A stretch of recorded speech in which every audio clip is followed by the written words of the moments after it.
Welcome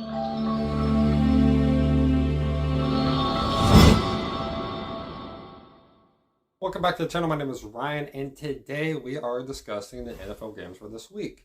There's kind of a lot of interesting matchups. There's not a lot of just games this week, which is kind of nice to see. A lot of them have a little something to them, which you always love. Even the bad teams, which we'll get to, have interesting storylines heading into their games.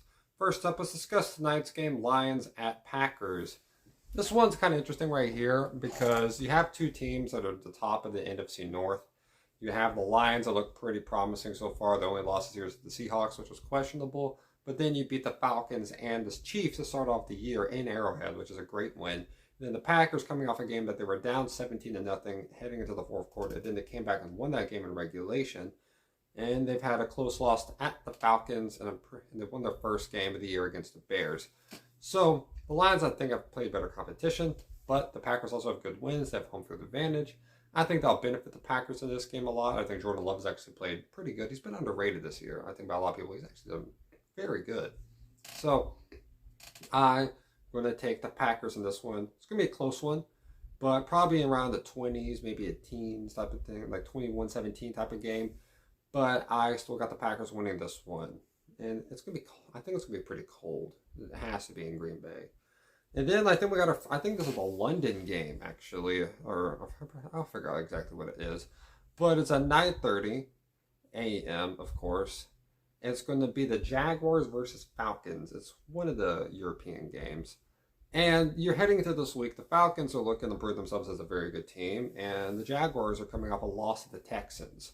And it was a bad loss. I think it was like 34-17. It was a very bad loss. You can't be doing that if you're the Jaguars. You've won AFC South last year. You won a playoff game. You got to bounce back. I think they will. The Jaguars played a lot in European and London type of games. So it will be interesting. I think they have a second home there. So I think that'll help them out. I got the Jaguars winning this one. And then you got the Rams versus Colts. Both teams, the Rams are, I'm pretty sure, 1-2. Colts are 2-1.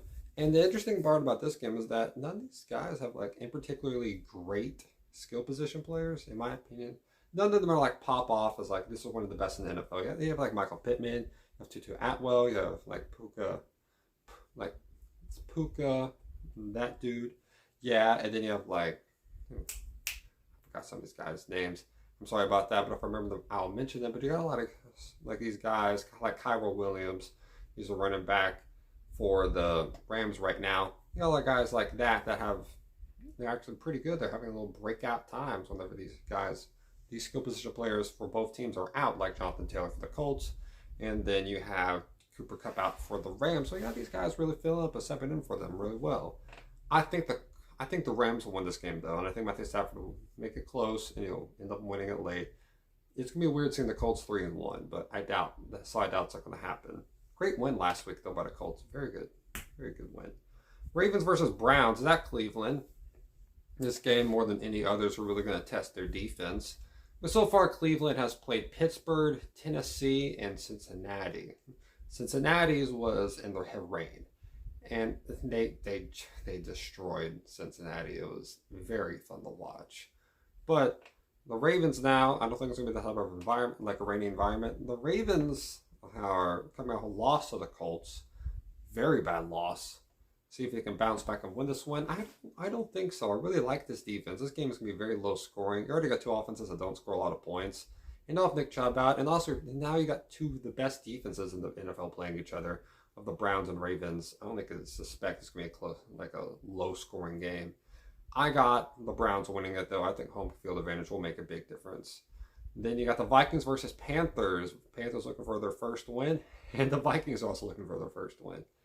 So this is such a weird circumstance. You're going to get a team's first win, knowing this are actually going to tie. But I got the Vikings winning this one. I don't think Bryce Young's playing this game. I'm sorry if I give false information. If Andy Dalton's playing, then I'd be right. But if not, then I'm sorry. But yeah, I don't think Bryce Young's playing though. So I think I only help out the Vikings, and you have Justin Jefferson. You're bound to win a game. You've had 3 close games, and you're bound to win one of these. The Panthers had some close games too. So Bengals versus Titans next up. Both teams that are very much disappointing so far. Titans that had not any expectations, but you probably thought he could be able to beat the Browns, or at least score more than 3, but they didn't. And the Bengals, you thought your offense was actually going to be good, but they're not. So what happens here? I only can suspect that the Bengals are going to win this game, though. Titans don't. I think Titans maybe ran the ball like 7 times with Derrick Henry last game. It was pitiful. It was terrible. They got to find a receiver. Titans really need to find another receiver. I know Treylon Burks is pretty good, but Ryan Tannehill, you need a really good receiver to be able to take away some of his flaws, which are a lot, like AJ Brown, who you traded, you needed to keep. Excuse me, no one understood why he did that. I got the Bengals winning this game, though, probably in a blowout, I'd say. And then the Buccaneers versus Saints. I think Derek Carr is questionable heading into this week. It's going to be him or Jameis. Jameis is pretty good. Didn't feel in well, though. I'm not going to blame him fully. I'm going to blame mostly the defense. And I've always said this. It's not about how many stops he gets, but the key stops. And they couldn't get the key stops when it mattered the most. And that was the main problem with the Saints. And now you're playing the Bucks. Bucks coming off a loss against the Eagles. They didn't play terrible. They just could not get a stop when they needed it the most. Again, key stops. But I think this is only going to help New Orleans out. The being at home part of it. Chris Olave, Michael Thomas, Rashid Shaheed. You have a lot of very good players on your team. Alvin Kamara's coming back. You already got Jamal Williams. This is only going to help your team out. I got the Saints winning this one at home. And then arguably the game of the week up next. 1 o'clock, Dolphins at Bills. Huge game here. And right now, the Dolphins look like the best team in the NFL, and they scored 70 points last game against the Broncos. If that doesn't terrify you as a team, I don't know what will. But what was very much not really talked about at all is how good the Bills' defense played against Washington, who was 2-0. Just stopped everything they were doing. The defense scored more points than the offense scored for Washington, which is always a very good sign of your defense. You got a very good defense versus a very good offense. This is going to be a very fun battle. I think it can go down to the wire. The Dolphins lost both games last year in Buffalo.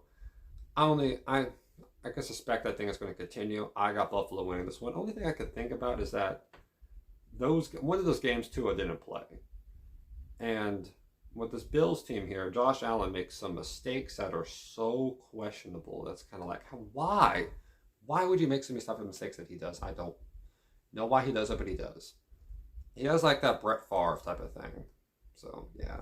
I think if he avoids those, they're going to win. If they don't, then they can still win. It's weird how this team works. I got the Bills winning it, though. Broncos versus Bears. I'm not going to discuss this much. Both these teams do not deserve to be discussed at all. Broncos, just because they have a better head coach, and their team is a little bit better. They've shown they can actually make games close, and the Bears haven't. So yeah. And then Commanders versus Eagles. Eagles are going to dominate that one. Not going to be close. Eagles are going to run through Washington. If they keep it within 10, I'd be shocked. Steelers versus Texans. Texans come off a very good win against the Jaguars. Shout out to them. But the Steelers also coming off a win against the Raiders. I think this will, if any defense is going to cause problems for a rookie quarterback, there's only 2 suspects: the Patriots and the Steelers. I think the Steelers are going to cause all the problems for C.J. Stroud. I got the Steelers winning this one. And then we have the Raiders versus Chargers. Raiders coming off a loss to the Steelers. And the Chargers coming off their first win of the year playing the Vikings. So both teams are kind of in the feel-out stage right now. I was like, how is this team going to work? How's it not? And I'm looking at this right now. It's played in L.A. I think it's going to be a close game. I think both games last year were close. I got the Chargers winning this one. I just don't see Jimmy G making enough late-game plays. He usually doesn't make late-game plays. He keeps games close, rely on his defense, but you can never rely on Jimmy G to get it done late in the game. Next up, Cardinals versus 49ers. Cardinals have had a very tough start to the year. Who made the schedule for the Cardinals? This is an egregiously tough schedule to start off with. You had the Play at Washington, which is pretty simple. Then the Giants, who made the playoffs last year, made the divisional round. Cowboys made the divisional round. The 49ers made the NFC title game. Why would they? I mean, they beat the Cowboys, but like on paper, this is just unfair. And it's at San Francisco. I got the 49ers win this one pretty simply. Patriots versus Cowboys, probably the main game for the 4 o'clock stages of everything. I got the Cowboys winning this one. I wish my Patriots could win this game, but I doubt they will. I really doubt that. I got the Cowboys win this one pretty handily. After a loss, I doubt they're going to lose. Especially losing to the Cardinals, they want to show out now. Then you got the 8 o'clock game, the Sunday night game, Chiefs versus Jets. We'll see if this Jets team can actually hold up the Chiefs. I doubt that. I very much doubt. I definitely doubt that. I just don't see a way the Chiefs lose this game unless if someone on their team get hurt. And I don't think that's going to happen. I think they're going to have pressure. Also, the right tackle for the Chiefs really got to learn that he cannot be just jumping back way before the snap because he's done that twice. And because of that, they gave up a big Valdez-Scantling play that they had to be called back because of that. I'm pretty sure it was Valdez-Scantling. But they had to call that back, which would have been a touchdown because of you. Can't be doing that. Got to make sure that you're on the line. But right here, I think the Chiefs are going to win, mainly because of Zach Wilson. Zach Wilson sucks. He's trash. He deserves to be benched. I'd rather have any other quarterback who's starting in the NFL over Zach Wilson. And that means I'd actually have almost any backup in the NFL over Zach Wilson right now. It's egregiously terrible. Put him on the bench. Go get Jameis Winston from the Saints, please. Go get something like that. Get a backup that's played very well before, please. And then the last one up, the Seahawks versus the Giants on Monday night. This game's going to be very close. I feel like it's all going to depend on if Saquon Barkley plays or not. Because without Saquon, I don't think they have a chance. But with Saquon, they definitely have a chance. I'm assuming he's not going to play since his injury is supposed to be week to week. I mean, it's supposed to be about a 3-week injury. He stayed today right now, but Brian Daboll also gave him a chance to play last week. I doubt that's going to be the case this week. I have a feeling the Seahawks are going to win this one. I got the Seahawks winning this one. It's going to be a close game. So, yeah, that's my prediction for this week. Shout out to the Dolphins for, again, scoring 70 points. Chiefs put up a lot of points in the first half, too.